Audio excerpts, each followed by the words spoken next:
अस्सलामुअलैकुम दोस्तों, क्या हाल चाल है आपका? ठीक ठाक है। थंबनेल से आपको टाइटल का पता चल गया होगा। आज डॉक्टर साहब के साथ हम डिस्कस करेंगे कि ये जो जानवर प्रेग्नेंट नहीं होते उनमें क्या मसाइल होते हैं। तो टाइम ज़ाया किए बिना हम शुरू करते हैं।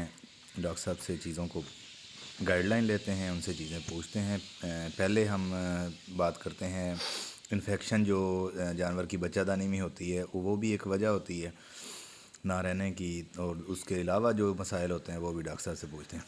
डॉक्टर साहब, कितने की जो इन्फेक्शन होती है बच्चादानी में, वो उसकी वजह क्या होती है?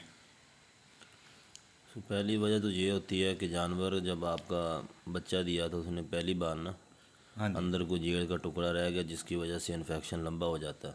सही। उसे हल करने का तरीका ये होता है कि 8वें 10वें दिन आप थोड़ी थोड़ी दवाई, कोई भी एंटीबायोटिक, ऑक्सी ले लें, ठीक है। डेक्सा मिक्स करके अंदर लगाते रहें, ठीक है। या ऑक्सीटोक्सन लगा दें उसे, क्योंकि अच्छा। उसके बच्चेदानी का मुंह खुला रहे जिसकी वजह से वो इन्फेक्शन खुद ब खुद अंदर से निकलता रहे। निकलता रहे। ये थोड़ा सा लंबा प्रोसीजर होता है, क्योंकि मेडिसिन एक दिन रखने से जानवर नहीं अंदर से साफ़ होगा। सही। तकरीबन 10-12 दिन लगातार आप अंदर दवाई रखेंगे, नॉर्मल सलाइन के अंदर ऑक्सी मिक्स करें और साथ डेक्सा भी इस्तेमाल करें, तो फिर जाके वो इन्फेक्शन अंदर से ख़त्म होता है। अगर एक जानवर हो गया, मसला हो गया, जानवर की इन्फेक्शन हो गई, इन्फेक्शन की वजह से बच्चादानी में कोई प्रॉब्लम आ गया, अब जानवर हीट पे तो आ रहा है लेकिन वो इन्फेक्शन की वजह से रह नहीं रहा, तो फिर क्या हल करें उसका? फिर देखें, अगर इन्फेक्शन क्लियर हो गया ना, उसका पता आपको उस वक्त चलेगा जब जानवर हीट में आएगा और उसका म्यूकस चेक करेंगे, जो गंद फेंकेगा ये वो बिल्कुल साफ़ है, शीशे की तरह साफ़ है, या उसके अंदर मिलावट आ रही है, दूध की तरह सफ़ेद है। ठीक है। सफ़ेद भी दो तरह का है ना, वो पानी की तरह सफ़ेद है या दूध की तरह सफ़ेद है। ठीक हो गया। अगर दूध की तरह है तो फिर वो जो इन्फेक्शन था ना वो अभी ख़त्म हो रहा है, ख़त्म हुआ नहीं। ठीक है। जानवर हीट में आएगा, जब उस हालत में सीमा रखेगा तो जानवर ने कंसीव नहीं होना बिल्कुल भी। तो अगर बिल्कुल जानवर ठीक हो गया, म्यूकस उसका बिल्कुल ठीक है, बच्चेदानी का जो हॉर्न है ना वो उसका साइज जो नॉर्मल है उस पर आ चुकी है, हार्ड नहीं है, दोनों हार्न बिल्कुल ठीक है, ओवरियाँ चेक करनी पड़ेंगी। ठीक है। भाई ओवरियाँ भी बिल्कुल उसकी साइज़ ठीक है, बड़ी छोटी नहीं है, और ऊपर जो फॉलिकल हैं वो भी बिल्कुल ठीक हैं। भी जानवर मुकम्मल हीट के अंदर आ रहा है तो फिर आप उसके मिनरल वगैरह चेक करें, उसको मिनरल की कमी हो रही है। ठीक फिर है। आप AD3 जो मल्टीविटामिन है वो उसे लगाएं, उसकी डोज बढ़ाएं। अगर अच्छा। उससे भी कंसीव नहीं होती, फिर आप जो फीड दे रहे हैं जानवर को, वंडा दे रहे हैं, वो आपके जानवर को कंसीव नहीं होने दे रहा। अच्छा, नहीं डॉक्टर साहब, पहले ये थोड़ा सा इन्फेक्शन पे हम डिटेल थोड़ी सी डिस्कशन कर लें, फिर उसकी डेफिशिएंसी पे उसके बाद जाते हैं। जानवर का वो आ रहा है, मैला आ रहा है, ठीक है, जो म्यूकस जानवर फेंक रहा है वो दूध की तरह है, पानी की तरह या शीशे की तरह साफ़ नहीं है, तो उसका फिर वहाँ पे क्या इलाज करें? फिर वो कोई भी एंटीबायोटिक अंदर रखेंगे या उसको लगाएंगे भी साथ। अगर तो फार्म पे है तो फार्म पे मसला ये होता है कि दूध आपने देना होता है कंपनी को। ठीक है। कंपनी एंटीबायोटिक नहीं लेती, कई का एंटीबायोटिक ऐसे हैं जो दूध में आ जाते हैं, ठीक है। तो आपको वो एंटीबायोटिक लगाना पड़ेगा जो दूध में भी ना आए। ठीक है। अंदर रखने से तो दूध एंटीबायोटिक नहीं होगा, ठीक है। लेकिन जो ऊपर लगाना है ना उसकी वजह से दूध एंटीबायोटिक ज़रूर हो जाएगा। ठीक है। फिर आप वो एंटीबायोटिक इस्तेमाल करें जिसकी वजह से दूध भी एंटीबायोटिक ना हो, आपका जानवर भी ठीक हो जाए। अगर अंदर दवाई रखने से ठीक नहीं हो रहा ना तो फिर अंदर भी एंटीबायोटिक रखना पड़ेगा और बाहर से लगाना भी पड़ेगा आपको एंटीबायोटिक, ठीक है। फिर जाके वो जानवर ठीक ये हो जाएगा। तकरीबन डॉक्टर साहब आपकी प्रैक्टिस में कौन कौन से हैं? एंटीबायोटिक एंड्रो कोई भी ले लें आप, वो भी ठीक दूध है। में नहीं आता। ट्राइबर्सन ले लें, और टाइजेंट के नाम से है। इस तरह हैं काफ़ी सारे एंटीबायोटिक जो दूध में नहीं आते। ठीक हो गया। अच्छा डॉक्टर साहब, अब इन्फेक्शन क्लियर हो गई, उसका म्यूकस भी क्रिस्टल की तरह आ रहा है, क्रिस्टल की तरह, पानी की तरह आ रहा है, जानवर फिर भी कंसीव नहीं हो रहा, ठीक है, फिर क्या चीज़ों की एहतियात, क्या चीज़ें देखने की ज़रूरत है? फिर आप उसे AD3 ले लें, वो तकरीबन हफ्ते में 2 बार 15-15 cc लगाएं उसे, अच्छा। कंपनी की डोज के हिसाब से। कई कंपनियां उनका 25 cc लगता है, कईयों का 20 cc लगता है, कईयों का ठीक है। 15 भी लगता है। ठीक है। उसकी डोज थोड़ी सी बढ़ाएं उसे। ठीक है। और फिर ये भी होता है कि जानवर बिल्कुल क्लियर भी होता है लेकिन उसकी जो ओवरी है, ओवरी पे चर्बी चढ़ जाती है, ठीक है। सीमन भी लग जाता है, जानवर मुकम्मल हीट भी देता है, फॉलिकल भी होता है, लेकिन चर्बी होती है। फिर उसके लिए आपको बोसोल के नाम से या डेलमारा लीन के नाम से टीका है, वो आपको लगाना पड़ेगा। वो आप लगाएं, उसके बाद जानवर आपका हीट में आए। या अगर आपका जानवर हीट में आ रहा है बिल्कुल ठीक, ओवरी पे चर्बी है, आपने पहले वो सोल लगाया था, लेकिन उसका एक हल और है, जब आपको देखे ना वो हीट सीमन लगाने का वक्त है, हाँ जी।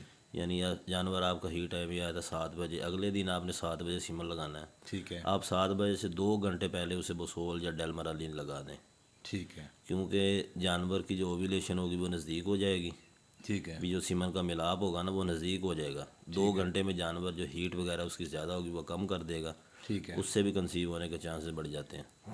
ठीक हो गया। और डॉक्टर साहब, कैल्शियम और मिनरल की डेफिशिएंसी की वजह से भी ये मसला आता है कि जानवर कंसीव नहीं होता? प्रेगनेंसी में सबसे जो अहम चीज़ है वो ये मिनरल ही है। मिनरल और विटामिन जो हैं ये आपकी फीड के अंदर, आप देखें ना भी आपके पास जानवर 50 हैं, उनमें से 10 कंसीव हुए हैं, बाकी 40 रहते हैं। तो आप 10 जानवरों को अलहदा फीड दे दें, और जो वो 40 जानवर हैं ना जिनको आपने सीमन लगाने हैं, हाँ जी। उनके मिनरल की डोज अगर 100 दे रहे हैं तो 150 कर दें। ठीक है। ठीक है। अगर आपने सेक्सीमन का रिजल्ट लेना है तो उसके लिए तो बहुत ही ज़रूरी है मिनरल।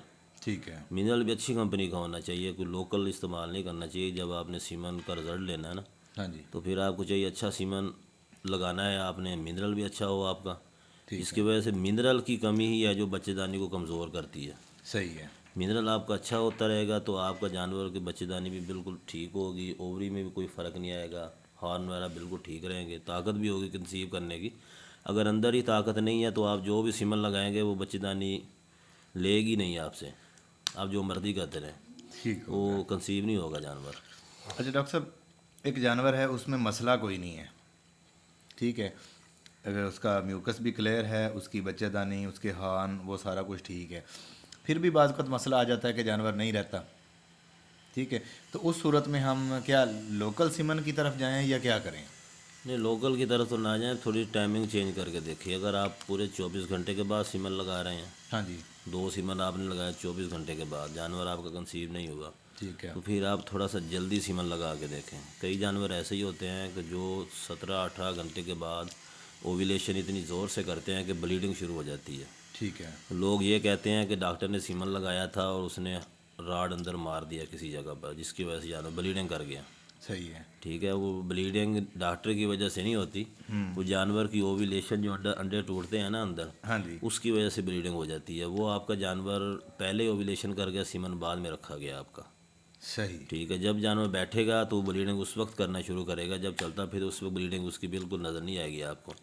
इसलिए जानवर की हीट ही आप नहीं डिटेक्ट कर सकते, जिसकी वजह से आप सीमन लगाएं 24 घंटे के बाद और उसको ज़रूरत 15 या 17 घंटे के बाद है, तो आप 15-17 घंटे के बाद करके देखें। अगर वो भी नहीं हो रहा तो फिर आप उसको जैसे ही हीट में आए जानवर, हाँ जी। उसे वो ठंडा करने वाला टीका जो होता है बोसोल या डेलमरालिन, तो वो लगाएं आप 12, जैसे ही हीट में आपको पता चले हीट में आ गया है, आप उसको वो टीका लगा दें। टीका लगने के 12 घंटे बाद एक इंसेमिनेशन कर दें, और 12 घंटे के बाद दूसरी इंसेमिनेशन आप उसको कर दें। मतलब 24 घंटे में डबल डोज कर डबल दें? डोज उसे कर दें 24 घंटे के अंदर, तो ये इंशाल्लाह कंसीव ये वो जानवर हैं जो ज़्यादातर तंग करते हैं, कंसीव नहीं हाँ होते। जी, तंग करते हैं। ठीक हो गया। तो डॉक्टर साहब, कोई देसी टोटके भी आप लोग करते हैं जानवरों के साथ जो कंसीव नहीं होते? देखिए जी, जानवर अगर बंदे के पास खड़े हैं ना, बंदे को पता होना चाहिए कि इसकी बच्चेदानी किस तरह की है। सही। हर जानवर को बंदा हाथ डालता है, 10-12 बार आपने जानवर को दवाई रखी है तो आपको साइज़ का पता होना चाहिए। तो पहले इतना साइज़ था, अब मैंने दवाई रखी है, साइज़ कम हो रहा है, म्यूकस किस तरह का निकल रहा है, किस तरह का नहीं निकल रहा है, ओवरी का क्या साइज़ है। ठीक है। कई जानवर होते हैं जब आप वो हीट में आता है ना, फॉलिकल इतना सख्त बनता है कि ओवरी का साइज़ भी अंडे इतना हो जाता है। सही है। ठीक है, तो जिस बंदे ने सीमन लगाना है ना, अक्सर को सिर्फ राड क्रॉस करना ही आता है, तब राड क्रॉस करते हैं, ओवरी के तक हाथ ही नहीं जाता उनका। राड तो हर बंदा क्रॉस कर लेगा। सही है। राड क्रॉस होने से सीमन नहीं कंसीव होता, आगे हार्न तक हाथ जाना चाहिए, ओवरी का भी बंदे को पता चलना चाहिए। अक्सर होता है भाई 2 हॉर्न होते हैं ना बच्चेदानी के, हाँ जी। दोनों तरफ ओवरी होती है। ठीक है। अब जिस ओवरी पर फॉलिकल बनाया तो आप ज़्यादातर उसी में आपको सीमन लगाना पड़ेगा। सही है। तो ये बंदे को पता ही नहीं चलता। ठीक है, कोशिश इस तरह करें जिसको नहीं पता चलता, आप दोनों हार्न के अंदर थोड़ा थोड़ा सीमन लगाएं। ठीक है। लेकिन उस तक पहुंचने के लिए भी डॉक्टर को पता होना चाहिए भी हार्न क्या चीज़ होती है। तो मकसद अब ये है कि जो एक छोटा फार्मर है वो कोशिश करे कि एक ही डॉक्टर से जो एक अच्छा डॉक्टर अपना हायर करे ठीक है, चाहे वो ऑन कॉल ही हो, फ़ोन पे डॉक्टर को बुला ले। एक ही जानवर जब एक ही डॉक्टर एक ही जानवर को हाथ डालेगा 2 दफ़ा 3 दफ़ा, तो उसको आइडिया हो जाएगा कि इस जानवर की बच्चेदानी की क्या पोजीशन है और इसका मैं ट्रीटमेंट किस तरह करूं। अगर वो रोज़ नए डॉक्टर को बुला के करेगा तो वो तो फिर किसी को भी समझ नहीं आएगी। नहीं समझ तो एक ही डॉक्टर से काम करवाएंगे, उसी को पता होएगा ना। अभी एक सर इस तरह होता है कि सीमन लगा के एक बंदा चला जाता है हाँ जी, और 36-37 दिन के बाद बंदे को दिन भी भूल जाते हैं। सही है। दिन नहीं याद रखे या दीवार पे लिख दिए, दीवार से मिट गया। देसी बंदे इसी तरह ही करते हैं। हाँ, बंदाजे से चेक करवाया, अब चेक करने वाले को नहीं अंदाज़ा था। सही है। उसने हाथ डाला, इतना सारा पानी होना 36-37 दिन का या 40 दिन का। ठीक है। उसने समझा भी अंदर पानी जमा हुआ है, उसने कहा ये दवाई रखनी पड़ेगी और उसने राड क्रॉस करना है, तो जो अंदर वो कंसीव हुआ था वो बाहर आ गया। और पहले के कसूर कहेंगे जी पहले की गलती की है, निकलना तो ब्लड ही है ना। उसने कहना जी अंदर तो रसोली बनी हुई थी, रसोली की वजह से ये अब म्यूकस वगैरह और गंद वगैरह अब निकलना शुरू हुआ है, ब्लीडिंग हो रही है। सही है। तो ये छोटी छोटी गलती होती है। डॉक्टर अच्छा आप हायर करें जिसकी वजह से आपका जानवर भी जल्दी कंसीव होगा। ठीक हो। ये काफ़ी बंदे सिलेंडर उठा के फिर रहे होते हैं, लेकिन उनमें से जो ट्रेंड होते हैं वो तो पहली गल बात ही नहीं सुनते हर बंदे की। सही है। ठीक है।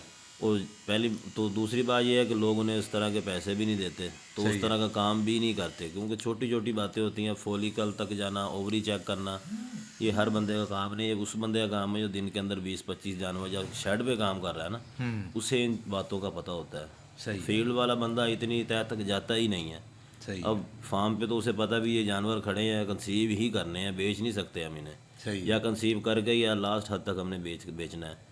अगर जानवर इन चीज़ों से जो हमने बताई हैं आपको इससे नहीं कंसीव हो रहा, तो लास्ट हम इसको साहीवाल का सीमन भी रख सकते हैं, सही है। क्योंकि उसके अंदर रहने की रेशो बहुत ज़्यादा होती है। सही है। इस माहौल के अंदर वो रह भी जल्दी जाता है। तो लास्ट हम जाके साहीवाल रखेंगे, या हमारे पास अगर अच्छा बुल है तो हम उस बुल से क्रॉस करवाएंगे उसे, सही है। जो फ्रीजियन या ऑस्ट्रेलियन या अमेरिकन नस्ल का होगा ना, सही है। उससे क्रॉस करवाएंगे कि अगर कोई ना कोई बच्ची आ भी गई तो अच्छी नस्ल की हो। सही हो गया। आखिरी हद हमारी ये होती है। ठीक हो गया। तो बहुत शुक्रिया डॉक्टर साहब आपके टाइम का। डॉक्टर साहब ने बड़ी काम की चीज़ें बताई हैं हमें, तो उम्मीद है आप लोग जो है नेक्स्ट अपने जानवरों को कंसीव करवाना, हमारी इस वीडियो के साथ आपको कुछ नॉलेज मिलेगा जानवर कंसीव करवाने के बारे में।